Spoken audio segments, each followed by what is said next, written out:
যুবক ভাইরাম, আল্লাহ বলেন পরিপূর্ণভাবে তুমি ইসলামের মধ্যে প্রবেশ করো। তুমি নামাজ পড়ো, কিন্তু সুদের লেনদেন করে এটা হবে না।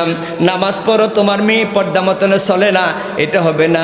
হাদিস সাক্ষী, আজ থেকে ১৫০০ বছর আগে আমার নবী বলেছেন, লোকেরা মুসলমানই দাবি করবে। আমার দাদা মুসলমান ছিল, আমিও মুসলমান, কিন্তু মুসলমানই তার মধ্যে থাকবে না। লোকটা নামাজ পড়বে লোক দেখাবার জন্য, তার পরিবারস্থ লোকেরা পর্দা মতনে চলবে না, তার ছেলে মেয়ে তার খেদমত করবে না। বর্তমানে আমাদের দেশে নামাজির অভাব, মা বাবার খেদমতের অভাব। কথা কোন ঠিক কিনা? মার সাথে চোখে রাঙিয়ে কথা বলে। আল্লাহর হাবিব ১৫০০ বছর আগে বলেছে, যারা মা বাবার নাফরমান হবে, এমন একটা সময় আসবে, ছেলে মেয়ে শ্বশুরকে বলবে আব্বু, শাশুড়িরে বলবে আম্মু, মাকে ধমক দিয়ে ঘর থেকে বাহির করে দিবে। নাউজুবিল্লাহ বলবেন না? আমার যুবক ভাইরা, আমার বুড়ো বাবারা, অথচ আল্লাহ রাব্বুল আলামিন বলেন, ওয়াকাদা রাব্বুকা আল্লা তা'বুদু ইল্লা ইয়াহু ওয়া বিল ওয়ালিদাইনি ইহসানা।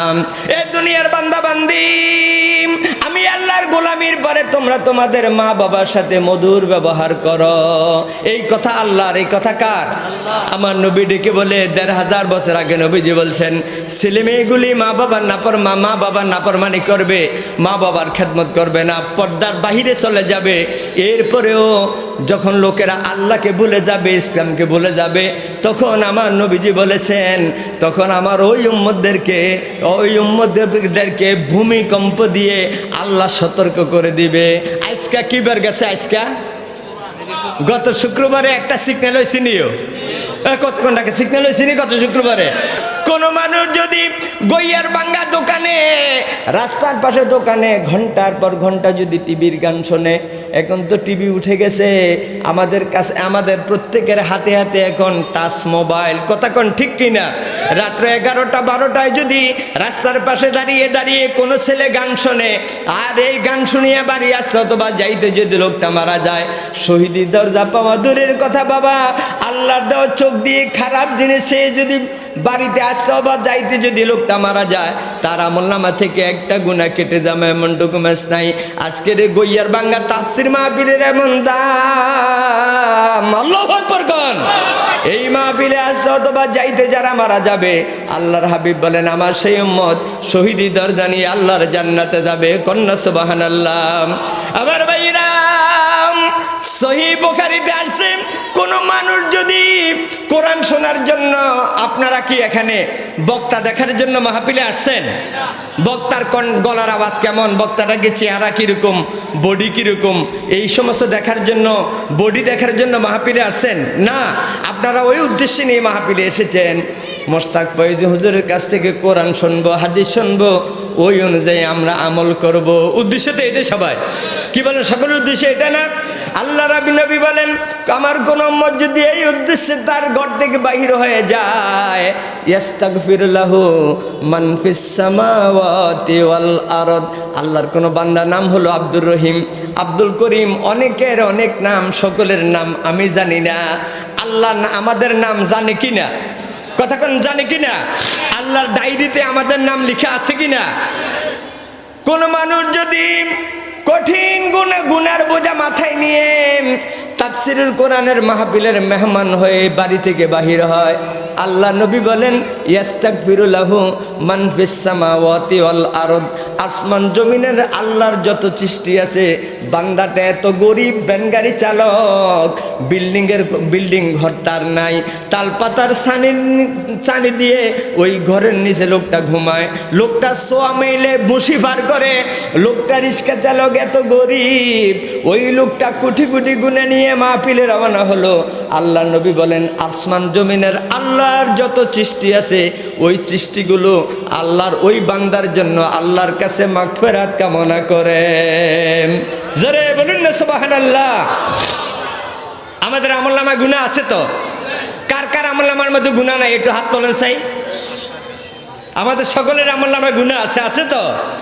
এখানেই শেষ নয়, শহীদ আইলাবে শরীফ সাক্ষী, আল্লাহর হাবিব বলেন, অল হিতানু ফি জাওফিল মাম।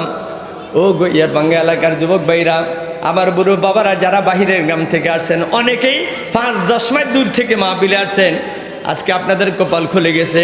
আল্লাহ নবী বলেন, নদীর পুকুরের পানির মাছগুলো, পানির নিচে যেই মাছগুলো আছে, নদীর পানির নিচে যেই মাছগুলো আছে, ওই মাছগুলো পর্যন্ত আল্লাহর কোরআনের ছাত্রের জন্য আল্লাহর কাছে মাগফিরাত কামনা করে। কন্যা সুবহানাল্লাহ। লা ইলাহা ইল্লাল্লাহ, লা ইলাহা ইল্লাল্লাহ, লা ইলাহা, আরো জোরে লা ইলাহা। হযরত ইব্রাহিম বলে আল্লাহ আল্লাহ, নমরুদ বলে আগুন জ্বালাম। আল্লাহ বলেন ও জিবরাইল, আল্লাহ বলেন ও জিবরাইল, খুলে দে জান্নাতের তালা। লা ইলাহা, হয় না আরো জোরে লা ইলাহা ইল্লাল্লাহ ইল্লাল্লাহু মুহাম্মাদুর রাসূলুল্লাহ সাল্লাল্লাহু আলাইহি ওয়াসাল্লাম। সকলে বলুন আলহামদুলিল্লাহ। আমরা কথা মানবো আল্লাহর, কার কথা বলেন? আল্লাহর কোরআনে কোনো সন্দেহ আছে? আল্লাহর কোরআনের একটা আয়াত, একটা শব্দ, একটা জের জবর অস্বীকার করা দূরের কথা বাবা। যুবকেরা, আমার বুড়ো বাবারা, আল্লাহর কোরআনের একটা জের জবর যদি কেউ অস্বীকার করে, অস্বীকার করতে দেরি হবে, তার ঈমান চলে যেতে দেরি হবে না। সেই কোরআনে আমার আল্লাহ ওয়াজ করেন, ইয়া আইয়ুহাল্লাযীনা আমানু দুখুলু ফিস-সিলমি কাফা। এই দুনিয়ার সকল মুমিনদেরকে আল্লাহ রেড সিগন্যাল দিয়ে দিছে, ও ঈমানদারেরা, তোমরা পরিপূর্ণভাবে ইসলামের মধ্যে প্রবেশ করো, ইসলামের মধ্যে দাখিল হও। ঈমান এনেছি। আমাদের ঈমান আনার পরে ঈমানদারের উপরে প্রথম দায়িত্ব হলো নামাজ। কি কথা বলেন? কি নামাজ পরিপূর্ণভাবে আমাদের মধ্যে। ভাই, কিছু কিছু লোক আছে নামাজ পড়ে, আর 2 নাম্বারই ব্যবসার শেষ নাই। কথা কন ঠিক কিনা? এত সুন্দর জামা গায়ে দিছে, এতে বাতি উন্দুরের মতো গোপনে গোপনে শতকরা সুদে 10 টাকার ব্যবসা করে। আপনাকে এলাকাতে এরকম লোক নাই? হ্যাঁ আছে। সুদ খাওয়া হালাল না হারাম? আল্লাহকে পরিপূর্ণভাবে তুমি এই আয়াতের তাফসির, আমি যদি এখানে আজকে 5 ঘন্টাও যদি এই ব্যাপারে কথা বলি, আল্লাহর কথা তো হলো বড়, কাফা শব্দটা তো হলো পরিপূর্ণভাবে। তো এখন যদি নামাজ পড়লাম ঠিক, লোককে দেখাবার জন্য সুদের লেনদেন করলাম, লোকটা জোহরের নামাজের আগে মসজিদে আসছে, আজানের আগে মসজিদে চলে আসছে, দিনের 11টা বাজে মেয়েকে, আব্বা আমি কলেজে যাই, কুমিল্লা কলেজে রওনা হয়েছে। আর মেয়েটা ঘন্টার পর ঘন্টা আসরের পর পর্যন্ত ছেলের সাথে বুস্তি বাজারের পাশে দাঁড়িয়ে দাঁড়িয়ে গল্প করে, দোকানে বিয়া হাঁটা চলাফেরা করে, মোটেও পরিবারের মধ্যে পর্দা নাই। কথা করে আছে না নাই? আমার যুবক ভাইরাম, আল্লাহ বলেন পরিপূর্ণভাবে তুমি ইসলামের মধ্যে প্রবেশ করো। তুমি নামাজ পড়ো, কিন্তু সুদের লেনদেন করে এটা হবে না। নামাজ পড়ো, তোমার মেয়ে পর্দা মতনে চলে না, এটা হবে না। হাদিস সাক্ষী, আজ থেকে 1500 বছর আগে আমার নবী বলেছেন, লোকেরা মুসলমানি দাবি করবে, আমার দাদা মুসলমান ছিল, আমিও মুসলমান, কিন্তু মুসলমানি তার মধ্যে থাকবে না। লোকটা নামাজ পড়বে লোক দেখাবার জন্য, তার পরিবারস্থ লোকেরা পর্দা মতনে চলবে না, তার ছেলে মেয়ে তার খেদমত করবে না। বর্তমানে আমাদের দেশে নামাজির অভাব, মা বাবার খেদমতের অভাব। কথা কোন ঠিক কিনা? মার সাথে চোখে রাঙিয়ে কথা বলে। আল্লাহর হাবিব 1500 বছর আগে বলেছে, যারা মা বাবার নাফরমান হবে, এমন একটা সময় আসবে, ছেলে মেয়ে শ্বশুরকে বলবে আব্বু, শাশুড়িরে বলবে আম্মু, মাকে ধমক দিয়ে ঘর থেকে বাহির করে দিবে। নাউজুবিল্লাহ বলবেন না? আমার যুবক ভাইরা, আমার বুড়ো বাবারা, অথচ আল্লাহ রাব্বুল আলামিন বলেন, ওয়াকাদা রাব্বুকা আল্লা তা'বুদু ইল্লা ইয়াহু ওয়া বিল ওয়ালিদাইনি ইহসানা। এ দুনিয়ার বান্দা বান্দি, আমি আল্লাহর গোলামির পরে তোমরা তোমাদের মা বাবার সাথে মধুর ব্যবহার করো। এই কথা আল্লাহর, এই কথা কার? আমার নবী ডেকে বলে, 1500 বছর আগে নবীজি বলছেন, ছেলে মেয়েগুলি মা বাবার নাফরমানি করবে, মা বাবার খেদমত করবে না, পর্দার বাহিরে চলে যাবে। এরপরেও যখন লোকেরা আল্লাহকে ভুলে যাবে, ইসলামকে ভুলে যাবে, তখন আমার নবীজি বলেছেন, তখন আমার ওই উম্মতদেরকে ভূমিকম্প দিয়ে আল্লাহ সতর্ক করে দিবে। আজকা কি বার গেছে? আজকা গত শুক্রবারে একটা সিগন্যাল হয়েছে নিও। কতক্ষণ ডাকে সিগন্যাল হয়েছে নি? গত শুক্রবারে এটা তো হ্যাঁ এটা কয়েক সেকেন্ড মানে 1 সেকেন্ডের কয়েক ভাগের 1 ভাগ। ঢাকাতে বিল্ডিং ফাটছেনি, এই বিল্ডিং 10-এ ছোট্ট ছেলে দুধের শিশু মারা গেছে, আপনারা দেখছেন নি? এটা রেড সিগন্যাল আল্লাহ দিয়ে দিছে। আল্লাহকে অল্প কিছু সময়ের মধ্যে, ওই যে 1500 বছর আগে আমার নবীজি বলছেন যে মানুষগুলো আল্লাহকে বলে যাবে, নবীর হাদিসকে বলে যাবে, ব্যাপার দিকে বেশি বেশি বেড়ে যাবে। বর্তমানে যেই কোনো জায়গায় যান, মহিলা আর মহিলা, হাজি সাহেবে সুন্দর জামা কাপড় গায়ে দিয়ে বিমানে উঠছে, টিকিট কেটে বিমানে উঠছে, হজে যাবে। সুন্দরী সুন্দরী মহিলার আইসা কো হাজি সাহেব আপনি কি আপেল খাবেন না মালটা খাবেন? তো লোকটা গেছে সুদের টাকা দিয়ে হজে, বাড়িতে আসার সময় বাড়িতে আইসা লোকদের সাথে দোকানের মধ্যে গল্প করে আর কয় কি জানেননি, আমি বিমানে উঠছি। সুন্দরী মহিলারা আমার আইসা কয় হাজি সাহেব আপনি কি আপেল খাবেন না মালটা খাবেন? কয় এত সুন্দর চেহারার মহিলা, কয় মহিলার চেহারার দিকে তাকাইছি, বিমান কি আসমানে আছে না জমিনে আছে এটাও বোঝা যায় না। নাউজুবিল্লাহ কোন, আরো জোরে বলুন না নাউজুবিল্লাহ। খবরদার শোনেন, আমাদের দেশে ভালো লোক আছে, হালাল টাকা দিয়ে হজে যায়, এরকম বহু লোক আছে কি না? আমি তাদেরকে বলছি না, তবে আপনি সুদের টাকা দিয়ে যদি হজে যান, আমি মনিরি এই মাঠে ফতুয়া দিয়ে গেলাম, খবরদার ফতুয়ার কিতাবে আসছে কোনো মানুষ যদি গুনার কাজ করে যদি কেউ নেকের আশা করে, হারাম টাকা দিয়ে যদি হজে যায় আর ওই লোকটা যদি নেকের আশা করে, তার ঈমান থাকবে না। কন্যা নাউজুবিল্লাহ, আরো জোরে বলুন না নাউজুবিল্লাহ। আমার যুবক ভাইরা, আমার বড় বাবারা, হাতে পায়ে ধরে কই যারা হজে যাবেন, হালাল টাকা দিয়ে হজে যাবেন। লোকটা গেছে সুদের টাকা দিয়ে গেছে হজে, বাড়িতে আসার পরে ভাইও এত বড় তোপ গায়ে দিয়ে আসছে, পায়ের মুরগের নিচে 3-4 ইঞ্চি আছে লম্বা, 6 ইঞ্চি আছে লম্বা। গেছে মসজিদে নামাজ পড়তে, সুদের টাকা দিয়ে যদি হজে যায়, ঘোষের টাকা দিয়ে যদি হজে যায়, আমি এই কথাটা বলে শেষ করব, হজের অবস্থা ভালো হবে না। বলবেন মনিরি হজের অবস্থা কেমন হবে? হজের দুর্দশা খুব খারাপ হজের অবস্থা। গেছে মসজিদে নামাজ পড়তে, মসজিদে যাওয়ার সময় রাস্তার মধ্যে যত আম পাতা বট পাতা খের, পিছন দিক দিয়ে যেন হয় তুফান আইছে, নাউজুবিল্লাহ বলেন। মসজিদে গেছে পুরা পাঞ্জাবি, মাটি আর মাটি। ইমাম সাহেবকে আপনি কি পাঞ্জাবি গায়ে দিয়ে আসছেন? কি হয়েছে হুজুর? পাঞ্জাবিতে পায়ের টাকটির নিচে 6 ইঞ্চি, টাকটির নিচে জামা পরে নামাজ পড়া হারাম। এটা কি? আরে ভাই আজকের মাহফিল এটাই সার্থক যদি আমার আজকের এই কথাটা মানেন। একটা কথা যদি মানেন, পুরুষ পায়ের টাকটির নিচে জামা পরে নামাজ পড়া কি হারাম? যদি কোথাও আজকে এখনকার আগ থেকেও যদি কাহারও স্মরণ না থাকে, মাসালা না বুঝেন, আগামী দিন যদিও কোনো কারণে কেউ প্যান্ট পায়জামা লুঙ্গি পরেন, জমাতে দাঁড়ানোর আগে এগুলো আপনি লুঙ্গি যদি থাকে উপরে উঠিয়ে নেবেন। আল্লাহ যেন আমাদেরকে মানার তৌফিক দেয়, কন্যা আমিন।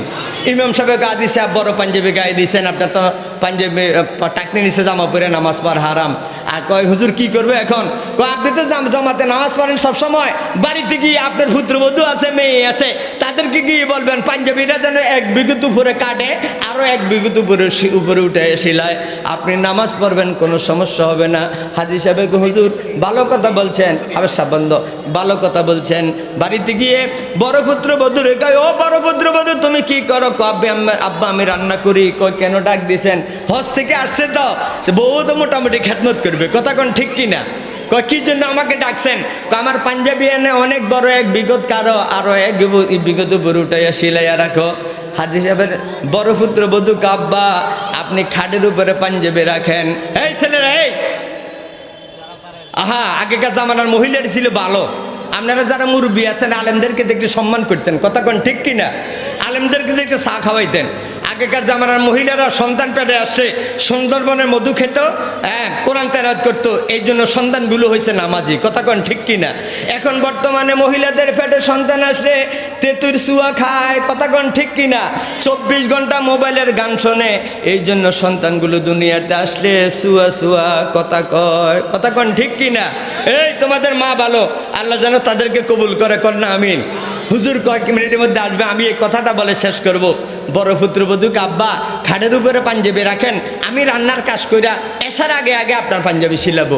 হাজি সাহেবের মনে মানে না, মেজপুত্রবধূর কয়, ও মেজপুত্রবধূ তুমি কি করো? আব্বা আমি ছেলের দুধ খাওয়াই, ঘুম পাড়াই। কেন ডাক দিছেন? আমার পাঞ্জাবি অনেক বড়, এক বিগত কাটো আর এক বিগত উপরে উঠাইয়া সিলাইয়া রাখো। মেজপুত্রবধূ আব্বা আপনি আলনার উপরে রাখেন, আমি সন্তানকে ঘুম পাড়াইয়া আপনার পাঞ্জাবি সিলাবো। হাজী সাহেবের মনে মানে না, ছোট মেয়ে রেখো, ছোট মেয়ে তুমি কি করো? এমনি তুমি এরা বাবারে বেশি ভালোবাসে, কথা কোন ঠিক কিনা? সাথে সাথে দৌড়ি আসছে মেয়ে, মা আমার পাঞ্জাবি এক বিগত কাটো আরো এক বিগত উপরে উঠাইয়া সিলাইয়া রাখো। ছোট্ট মেয়ে এক বিগত কাটছে, আরো এক বিগত উপরে উঠাইয়া সিলাইয়া রাখছে আলনার উপরে। মেজপুত্রবধূ দেখে নাই, মেজপুত্রবধূ ছেলেরে ঘুম পাড়াইয়া, কথা মনে আছে তো, ছেলেরে ঘুম পাড়াইয়া শুধু শ্বশুর আব্বার পাঞ্জাবি খোঁজ করে, আইসা দেখে নতুন জামা আলনার উপরে। মেজপুত্রবধূ আরো এক বিগত কাটছে, আরো এক বিগত উপরে উঠাইয়া সিলাইয়া রাখছে। এবার তৃতীয় নম্বরের ফালা হলো বড় পুত্রবধূ। রান্নার কাজ করতে তো একটু দেরি হয়, কথা কোন ঠিক কিনা? হাত পা ধুয়ে শ্বশুর আব্বার পাঞ্জাবি খোঁজ করে, আইসা দেখেন নতুন জামা খাটের উপরে। বড় পুত্রবধূ আরো এক বিগত কাটছে, এক বিগত উপরে উঠাইয়া সিলাইয়া রাখছে। হাজী সাহেব আসার নামাজ পড়বে, পাঞ্জাবি গায়ে দিতে যাইয়া দেখে এটা এক্সারসাইজ গেঞ্জির মতো। কত হাজী সাহেবের হজ এক্সারসাইজ গেঞ্জির মতো হবে? ওই যে সুদের টাকা দিয়ে গেছে হজে, ঘোষের টাকা দিয়ে গেছে হজে। গুরু বাবারে আমার আল্লাহ বলেছেন, ইয়া আইয়ুহাল্লাযীনা আমানু দুখুলু ফিস সিলমি কাফা। ও ইমানদার তোমরা পরিপূর্ণ, নারে তাকবীর, নারে